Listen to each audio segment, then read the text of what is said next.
Comme chaque année, le salon de l'agriculture bat son plein à Paris, où le bio, les cultures végétales sont à l'honneur, tout comme l'élevage.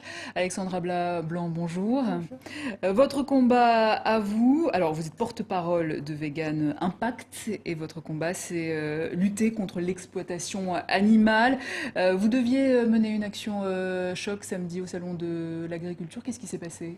Ce qui s'est passé, en fait, c'est depuis 2 ans, on n'a plus le droit de manifester devant le salon de l'agriculture. Donc, on a voulu faire une action non autorisée et on s'est fait stopper par les forces de l'ordre, en fait. Donc vous êtes retourné, rien ne s'est Donc, passé. on n'a rien pu faire, Et vous préviez malheureusement. de faire quoi?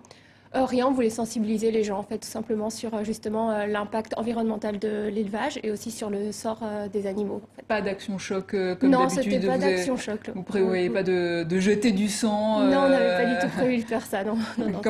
comme certaines Oui, associations le font oui, oui, d'habitude, hein. exactement.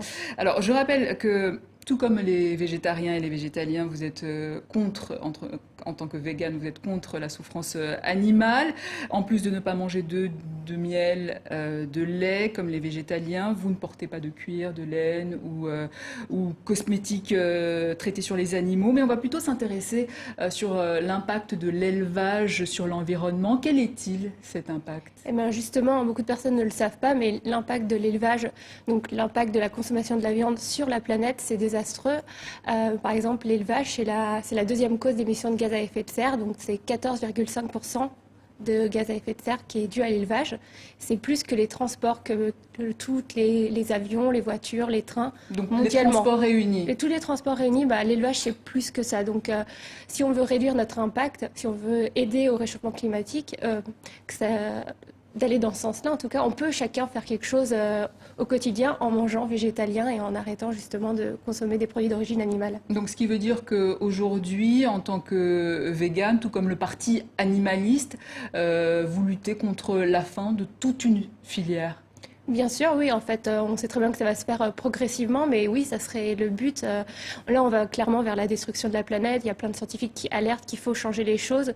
Et c'est aussi à nous, il ne faut pas attendre que les gouvernements fassent quelque chose. Les gouvernements, ils sont tenus par les lobbies. C'est aussi à nous, citoyens, de changer, de changer les choses. Et on peut changer en changeant ce qu'il y a dans notre assiette et en consommant autrement. Mais est-ce que vous comprenez la souffrance de ces agriculteurs qui se sentent victimes Bien sûr. d'agribashing à cause des actions chocs comme Alors, certaines bien sûr associations? qu'on se sent, bien sûr, mais justement, en fait, pour eux, même par exemple, quand on voit combien ils gagnent, tous les suicides qu'il y a tous les ans, par exemple, des éleveurs, c'est catastrophique. Ils ont un métier extrêmement dur. Quand on voit, par exemple, la FNSEA, ça a été récemment prouvé, combien ils gagnaient et tout par rapport aux éleveurs, c'est pas normal. Et il faudrait justement qu'ils aillent vers qu'ils se mettent vers une transition et qu'ils aillent vers l'alimentation végétalienne. Et là, je pense que de toute façon, c'est l'avenir.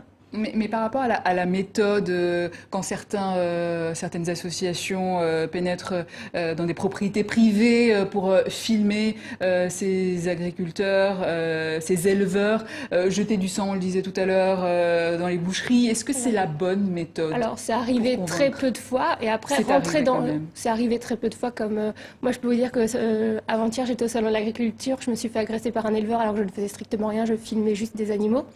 Donc voilà, hein. Dans les deux cas, il y a des extrêmes. Rentrer dans les élevages, en fait, on ne nous laisse pas rentrer. Donc en fait, pour voir la réalité, on peut la montrer aux gens. Donc moi, je pense qu'il faut la montrer. Et contrairement à ce qu'on nous dit, même la FNSEA m'a promis plusieurs fois de rentrer dans les élevages. J'attends toujours qu'on me fasse rentrer, mais à chaque fois, c'est non, ils veulent pas. Donc même les journalistes ne peuvent pas rentrer. Pourquoi on ne peut pas visiter les abattoirs comme ça? Pourquoi on peut Et pas? pourquoi alors? Parce qu'ils veulent pas qu'on voit justement toute cette souffrance. Les gens ne voudraient pas manger de la viande. Comme là, récemment, il y a eu une enquête de L214 dans un abattoir. Ça choque tout le monde. Et évidemment, on dit que tout était conforme alors que pas du tout. Il y a une souffrance qu'on ne veut pas voir parce qu'il y a de l'argent derrière, il y a des lobbies. Et on nous a endocrinés pour justement consommer de la viande. Et pour pas changer, or il faut changer pour la planète, on est obligé. Vos prochaines actions, quelles sont-elles?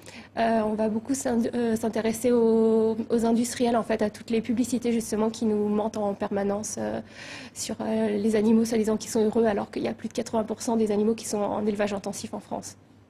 Alexandra Blanc, merci. Je rappelle que vous êtes porte-parole de Vegan Impact.